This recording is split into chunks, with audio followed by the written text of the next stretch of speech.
Thank you for your interest in the Retained Recruiter Show, powered by iIntro. Before the show starts, I have a small favour to ask of you. Our goal is to provide you with the most insightful, helpful and practical recruitment knowledge and know-how from the best in the recruitment industry. If you like this channel and enjoy watching our content, hit the subscribe button to get notified as soon as we upload a new episode. Thank you again, and as ever, we're rooting for your success. Now, time for the show.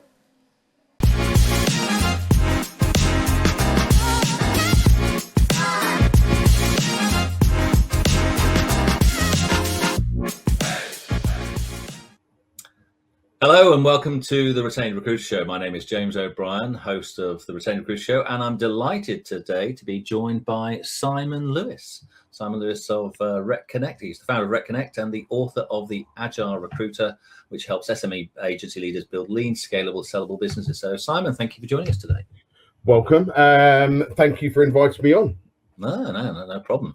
For those people listening in for the first time, our objective is, to give you a clear understanding of what it is that we do. We work with recruitment owners, business leaders, and by the end of this session, what we're hoping today is that you'll have a clearer view of how to build a more resilient, influential recruitment business and the mindset to lead it. There's four topics I'm going to try and cover with Simon today, around based on part of his book, The Agile Recruiter, which is about the influence of recruiter. Diversifying revenue, leadership mindset, and marketing essentials. So, Simon, before we jump in, why don't you just give an overview of your, a little bit of a bit about who you are and perhaps a bit more about RecConnect as well as the Agile Recruiter. Yeah, sure. Okay, so potted history. I went to Bournemouth University. Prior to that, I was a journalist for the Sunday Times. Then I left, became an IT contract recruiter because everybody wanted to do that instead of training for to be a journalist, right? And I spent 4 years working in IT contract recruitment. Hated it because I was selling acronyms and buzzwords that I didn't understand. So I set up my own business when I was 25, 26, and that was sales recruitment. Went into marketing recruitment, ran a business for 10 years. 2008, the banks crashed and I was placing marketing people into banks. So didn't have that business anymore. Set up a job board, which I ran for 16 years. And in between that, I've run two businesses, exited via MBOs. And now I run RecConnect, which helps SME recruitment agencies build better businesses and work towards their goals. Goals being completely subjective, of course. So that is where I am now. I've written a book, which was mainly to get the niggling thing in my head that was rattling around since I was basically training to be a journalist, out of my head, and it's done. I'm pleased with it, and here we are. Well, I didn't know that you tried to, or not tried to be. Sorry, I was the one who tried to be. That's one thing. If you'd asked me at school what I wanted to be at 14, I want to be a journalist. Never happened, by the way. So, maybe you had that ability in you, and that's helped you create that book, The Agile Recruiter. So that's great. Well, I hope so. So it is my own words. So I think that. Well, that's encouraging, isn't it? Because obviously nowadays we're all thinking, has AI written it? That. Well, of course I've had that, and of course, no. The answer to that question is no, it didn't. Having trained to be a journalist and was a journalist, I'd like to think that I've got it in me to write some words of my own. So, so that's how the book came about. Already got another one in mind. Might do something. Slightly more non-fiction, but we'll wait and see. Okay. So for those people who don't know RecConnect, in terms of when you found that, what was the problem or the challenge you were trying to solve for, the independent agency owners when you started that? What you're trying to do? Was it create a community, or was there some other objective in it? Yeah. So our job board over 16 years, certainly in the first half of those years, was winning tons of awards for its community aspect. So we built a job board within a community, and that community came together over what were high performance leadership style lunches. So we weren't reinventing the wheel with that, but what happened was we noticed that people were really becoming quite interested in breaking silos. And we know that recruitment's has been a silo forever, ever since whenever it was that it first came about as a thing, right? And so people end up talking about the same thing and doing the same things. They teach subsequently their employees the same things, and so that goes on and on and on. One day I brought along a high performance coach to facilitate conversation. At the end of that, everybody was sort of aghast at what they'd actually learned and decided that could be a thing. So that wasn't RecConnect then, that was just my job board with a community wrapped around it. So I set up RecConnect, or members only as it was. So anybody on here that remembers those days of posting stuff out to people, and you could only ever attend an event if you cracked the code. All that offline experiential event stuff was where RecConnect started as members only. Members only by design was designed, but also by default it was quite an exclusive community. And over COVID, we needed to expand that out, so we rebranded and it called RecConnect. And we still do fundamentally the same thing. Obviously, events died over COVID, but they're now back again. And so we help recruitment agencies through events, through content, through the community, which is built on WhatsApp. We've got tons of stuff coming through, but that is the premise, and not just UK-based recruitment agencies either. We've got them across all continents. Okay, excellent. And so, did the Agile recruiters? Is that some of the? Have you? I know it's obviously it's your life's experience in some respect, but is that come about through things that you've picked up, developed, coached through in RecConnect, or is it an extra? Yeah, fundamentally, because a lot of the people I spend my days speaking with recruitment agencies, and what I'd noticed was a switch, albeit quite a gradual one, in the way that recruitment businesses operate. And what that actually then did was got me thinking about where recruiters are going to be. So a large part of soothsaying around here we are today, but what's 5 and 10 years going to look like? Well, it's almost impossible to predict the 10, but you can probably predict roughly the 5. And I couldn't land the book as early as I wanted because AI was ripping things apart, and I needed to see where that landed first. And we're going to be speaking about AI for ages, right? But there'll be another incarnation of that as time goes on. And here we are talking about agentic AI in that aspect. But what that frees people up to do is, if they do the right things, really quite seismic. And so the Agile recruiter was literally lean, scalable, and sellable. Like how to get a business that is those 3 things, and subsequently not just survive any downturn, which we're obviously in to a certain extent now, but thrive in it. And that's where the agility of a recruiter for me is now the new USP. Yeah. It's interesting because we actually, one of the ebooks that we have on our website is one called The Death of Contingency, which is quite a controversial title. But it was actually written by our chairman and co-founder, Plamen Ivanov, over 10 years ago. We just did a little refresh of it, because 10 years ago we said things are going to change. We didn't know what that was at the time, because AI in the form that we know it today didn't exist, and that's why we've updated to sort of show that. And so the agility of recruiters to look at, you can't predict 5 years, and 5, 10 years out is a long time now, because everything's changing so quickly. So interesting to see how we're going to work on that. So that's good.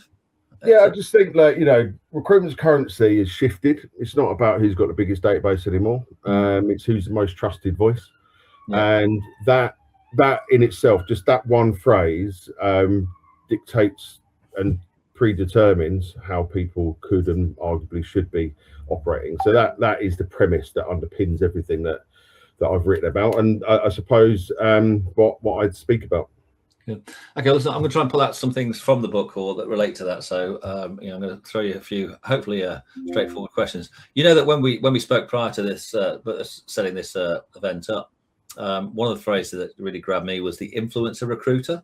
Which is a term that you've coined, really, from that side of things. So what does that actually mean in the context of a modern SME recruitment business? Okay. So this I'm going to give you an example, because I think it best sets what I mean by this. And some people will think that I'm mental, and some people will think, okay, fair enough, he's got a point. And there may be some people in between. However, the story goes this: if you're setting up a recruitment agency now, you probably and I'm talking about a demographic of maybe younger than those that have been around for quite a while. You're going to come in it with a different mindset, and that mindset is quite often going to be swinging much more towards the marketing and influence side of things than it is the sales and KPI stuff that we certainly have been used to over the years, right? And that then by default is switching out the silo. And so if you are a recruiter coming and working on super yachts, let's just say, and you're placing deckhands or you're placing crew and stews and those kind of people, why would you not take to Instagram and TikTok and build a whole community around that? So you are on those yachts, you're following people around, and you're showing people exactly what it's like to work in a super yacht environment. So what you then do by default is gain a load of followers, and those people become your candidates ultimately, and probably most likely also those ongoing customers, as I like to call them, rather than the clients.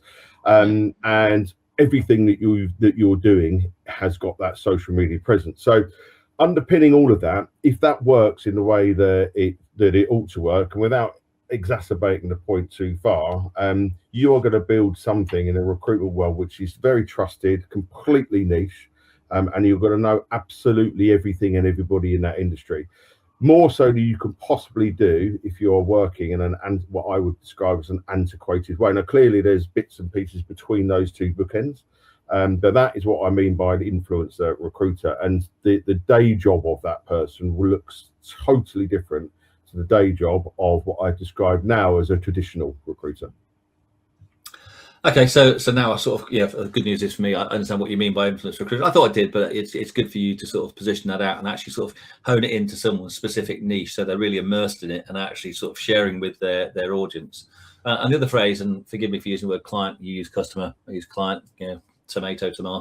But it's one of those expressions that we talk about in recruitment. Candidates are clients in disguise, and clients are candidates in disguise. And if you build that community, you've got access to them wherever they may be, whether you're going to them to sort of help them find their next position, or you're going to them to say, hey, I can help you fill a position. So I think it's quite interesting. That's, I think.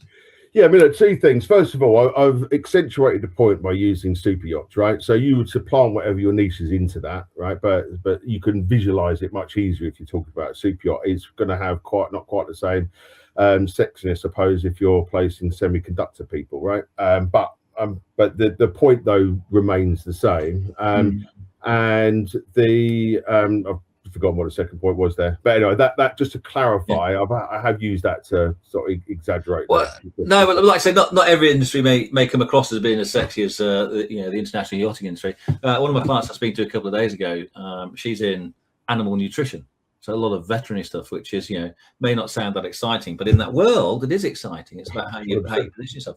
So, and I've got an example of this. I'm going to ask you one, but I've got an example if I push this one, you haven't got an.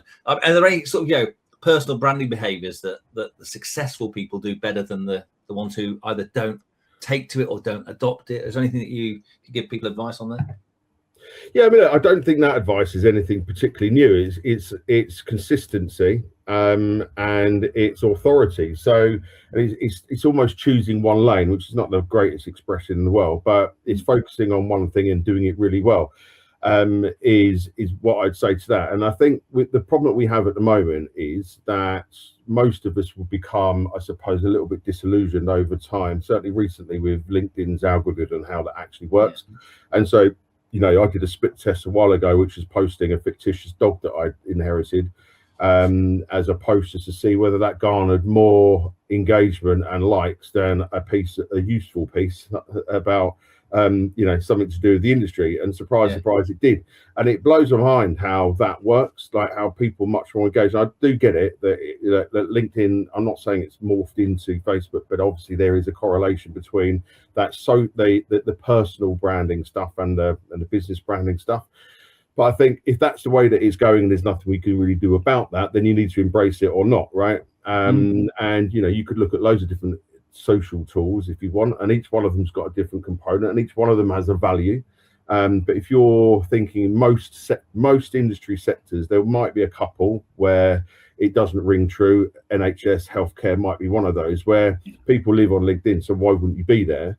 But irrespective of which platform you use, whether it's Insta, TikTok, LinkedIn, or whatever, it's a consistency in the trust. So posting stuff that really resonates, that creates you as the authority, and that then does come back to that influencer stuff, because by default you are that person. Well, let's go back to that. My client in animal nutrition, one of the things that she did to make herself more visual, because you have that phrase where you're the invisible vendor and you want to move to being the visible specialist, and she created a purple cow. That was part of her imagery, and she said all of a sudden people started noticing her. So I think she's created an orange chicken or something like that. But yeah, just getting known for stuff like that. It's just about getting out there, isn't it? A little bit, isn't it? I think, yeah, look, on to use the chicken, candidates, I mean, they're job seekers before they have the value, I suppose. But candidates don't want to be processed like chickens, right? They want to be handled by experts. They want to be speaking with authoritative voices that actually understand their niches. And so you can't be doing that way. You've got to be showing that that is you. Otherwise they're not going to call you or contact you before they've understood that, right? And especially now, where it used to be that if you sent out a piece of marketing with 6 touch points before people bought it, it's now 16, probably more than that. So they say, right? And I don't know who they are, but that's the marketing metric. It may even be more. Someone might correct me on that, but that's mental. Imagine how many times you've got to touch someone before that actually happens. So, and all the while you've got to be, honest to yourself and true and create that authority. It is those touch points, like I say, did used to be those a smaller number, and now it's going to be much more. The 15 to 25 range is what we're hearing. Again, who they is, I don't know. It's the big world of marketing out there. But we then sort of carry on that and practice that in our own way to sort of build that touch point. So listen, that branding side of things. Let's move it on, because obviously let's make it a little bit more commercial. Because again, and I'm just going to refer back to the Agile Recruiter. Because again, this phrase is diversified recruitment. So in your book, you sort of frame SME agencies as needing to be lean, scalable, and ultimately sellable. So what is diversified revenue? Again, just give a description, and how does that fit into the picture in your mind? Okay, well, fortunately for you guys, it fits into what you guys what you do as well, right? Nice segue. So any recruitment business that is just doing permanent contingency, I think, has got a big problem coming down the line, right? And I think that the drop in that over the last 2 years is going to be a struggle to reclaim it anywhere close to its pinnacle. Now, take out 2022, because that year was an anomaly. But I think that not only have the hiring companies got wise to what they can be doing, also so have the candidates, right? So the people we're trying to place, and they don't want perm roles. I'm not saying this is a sweeping statement, not for everybody, clearly. Hence why we've entered this so-called, we call it a gig economy, but that term was used quite a while ago. But I do think it's become very much more that, but also in sectors that you wouldn't necessarily have thought that contract, project-based temp roles would actually exist, and now they are. And so one key element of a recruitment business that is able to be lean, is able to be scalable and ultimately sellable, is by doing contract revenue. So I haven't landed a massive great bomb there that nobody ever knew about, but I do see businesses refusing to adapt to that. I'm not saying it's the easiest thing in the world to do, but there are obviously people and support out there that can help with all of this. But unless you modify it and look at that as a revenue stream, I do think that trouble lies ahead. That's the first thing. The second thing is creating something which looks a bit more like a subscription model. So not everybody's able or willing or even wanting to create a contract book, but you can redesign how you sell your services. If you could get anything close to a subscription, so your customers are paying you monthly, quarterly for work that is ongoing, outside, by the way, of just a pure, straight up contingency-based recruitment role. So we're talking about business mapping, consultancy, and all the consultative services that might go along that. There's loads of them, so it's probably not enough time now to go through those. And then, of course, you've got the retained stuff, which is what you guys do. Which I've been a long-standing admirer of anyway, and have been for a long time. And again, businesses who don't put themselves out there to, quite often it's a relearn, right? And usually it's a mindset relearn as well, not the actual physical ability to turn something into a retained bit of business. But I don't personally believe that a business can grow with the way that it needs to and adapt to where the environment is heading, and it's heading there very, very quickly. And certainly not sell it ultimately unless you have got a diversified revenue stream. Yeah.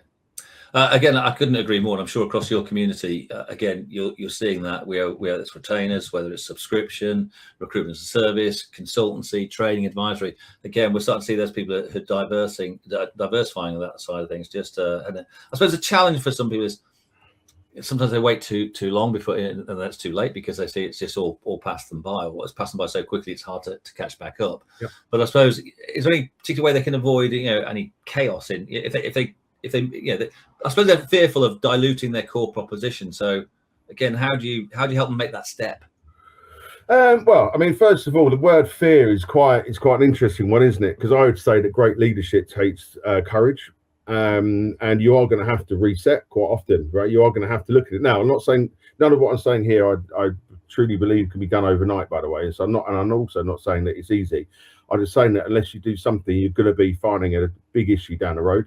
Now, that might be if you are in a really, really tight niche, and there are very few of you doing it, so you don't have much competition.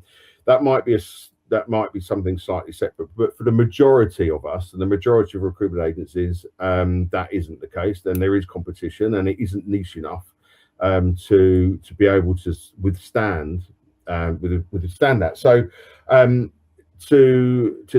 it is a mindset thing, and a lot of it comes down to mindset. And every recruiter I know is smart. Every recruiter I know has got what looks to be a good business, but underneath that, have they got the wherewithal and the mindset to change and adapt? And a lot of them, and it comes back to that word silo, are operating in silo. They don't actually know really, and they don't actually really know where the landscape's going. Yeah. And I think that's part of the problem. And this sounds a little bit preachy, but it's just what I see. It's just from hundreds of recruiters that we have in our community that I speak to across each quarter. These are the things that I'm hearing. Okay. Mindset is such an important thing, and I don't just I mean, we can cliche having a positive mental attitude and mindset is in that particular way, but and a lot of your work, Simon, is focused on leadership and mindset for SME owners. Is there if people get stuck at a certain level, is there a recurring mindset, or how do you help them adapt or develop a better mindset to lead them going forward? Well, James, everything what you've just described there is what RecConnect does, right? It helps recruiters get out of that stuckness, if that's even such a word. And those sticky it is now, right? And evolve from there. And so, but what you have to have is you have to have the propensity to actually get yourself into that scenario and take yourself out. Of those four walls and put yourself in a scenario which may well be uncomfortable. Put yourself in a situation where you've got your peers around you. Now, when I was doing IT recruitment, the prospect of having 50 recruiters doing the same thing in a room was just like no one would have done it, and we all know how that would have ended up. But fortunately, the world has evolved and the industry's evolved, and most people don't think like that now. But the number of people turn around to me and say, I haven't got time for that is it just baffles me, because you haven't got time to be better. You haven't got time to evolve your business. And more important than all of that, you haven't got time to evolve your own development, because leadership only works if you're continually evolving, and a business can only evolve if the person at the head of that is evolving. Otherwise, you create bottlenecks. You create bottlenecks in your own business with not being able to get out of the way. And so the people that are working underneath you, you've got employees, not everybody has, of course, and even this is relevant to solopreneurs. You're never going to evolve if you don't evolve. You're never going to evolve your business if you don't evolve yourself. If you don't look at what's happening outside, what other influences can I bring? A lot of the events that we run have speakers from outside of recruitment, because it's so important to learn from others outside of our own industry. Retail would be one of the biggest, and that's largely where I've turned that word client into customer rather, as to how we look at those clients, because it totally revolutionizes how you do your job, not just the marketing aspect of it, but how you perceive your own business. Yeah. Do you think people are stuck in it because they quite often they are the business rather than understand they need to lead the business? And again, I know that's if you're a solopreneur, you both both there, but you can still play both roles. But if you're in a middle-sized organisation where you do have team, too many people get stuck in the weeds rather than actually stepping out. And like you said, people don't have time, or say they don't have time. They're not understanding their importance to lead the business, are they? Yeah, I mean, I always say, like, running your own thing, and my expression is like, spinning plates in a Greek taverna, right? There's so many things that you're doing, and it isn't a wonder then that it's really difficult to focus on anything particular. I've been that person where you're spinning plates constantly, and you're moving from marketing to finance to the ops stuff and the business support, and then you're trying to do the sales, and then you've got to actually have the strategy stuff. So it is really, really hard, but I don't think there's any excuse for a business that has got some tiers and layers to it, and to be constantly stuck in the weeds. And working on the business is as important as working in it, right? Yeah. And you need to find those moments, and there can be no excuse for I haven't got enough time. There just can't be, because it just doesn't work. And so that stuck in the weeds is a good expression, but you just need to get out of that. And you cannot be sitting back and just blaming stuff constantly if you aren't prepared to put some effort into to change it. And some businesses don't need changing, don't get me wrong. Some businesses are absolutely, I speak to business, they're amazing. Just keep doing what you're doing. But most of them have got these processes nailed already, or at least the mindset to get them sorted. And if we move on to talk a little bit more about growth and personal growth, how have your own sort of personal growth habits, ones that you've adopted and developed over the years, things like learning, coaching, reflection, how have they directly impacted RecConnect and your work with your customers in that group? Well, I guess in what I do, I am, I suppose I'm the leader of our community. Not that I see it like that, but because of the nature of what I do, by default, I am,